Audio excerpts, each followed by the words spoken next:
Assalamu alaikum wa rahmatullahi, barkanmu da wannan lokaci da fatan kowa na nan lafiya. Ku danna mana alamar subscribe sannan ku danna ƙararrawar sanarwa.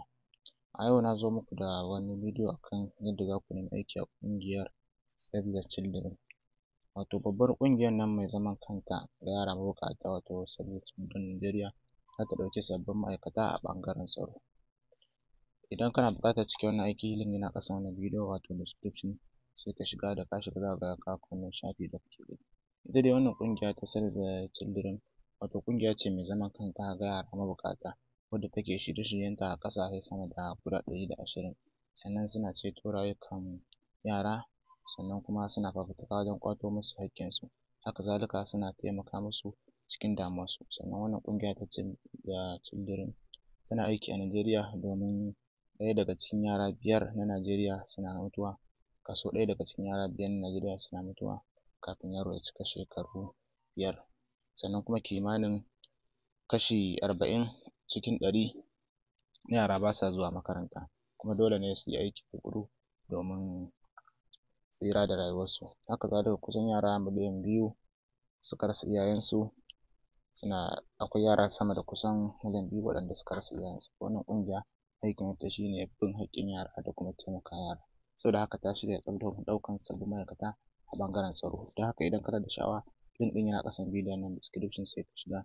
Da ka shiga zai kawo ka cikin wannan shafi da kuke gani, wannan rubutun, to sai ka duba ka karanta ƙarin bayani game da ita wannan ƙungiya da kuma abubuwan da ake buƙata da ayyukan da za a yi da inda za a yi aikin, duk ga su nan a rubuce. Sai ka duba, rubutun yana da tsayi, za ka tsaya ka duba domin ka bi ƙa'idar kafin a ce ka nema, saboda gudun kada ka yi failing. Don haka bayan ka gama dubawa, idan can ƙasa akwai inda aka rubuta apply now, wato nan kenan, sai ka danna wurin kamar haka. Bacin ka danna shi kamar haka, za ka ga wajen ya buɗe kamar yadda kake gani.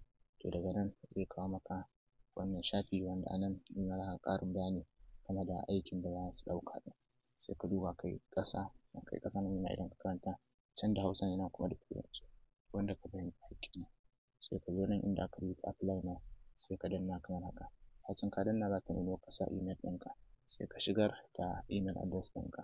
Misali,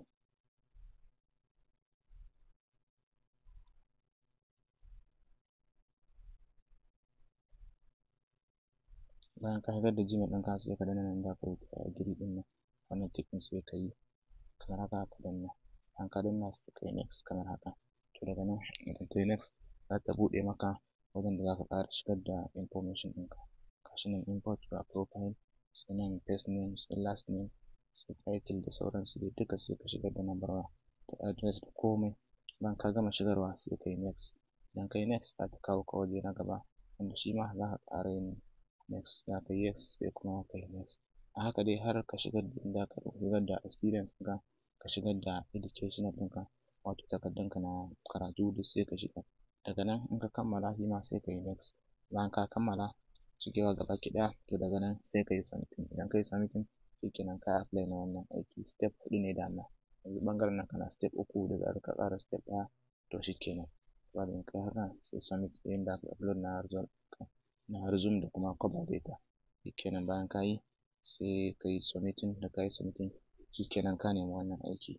Saboda haka idan ka cancanta, daga baya idan suka duba suka fara bibiya, za su tuntuɓe ka ta email address ɗinka ko lambar wayarka wacce ka shigar.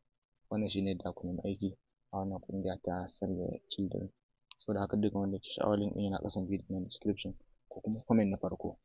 Na gode, Allah ya ba da sa'a.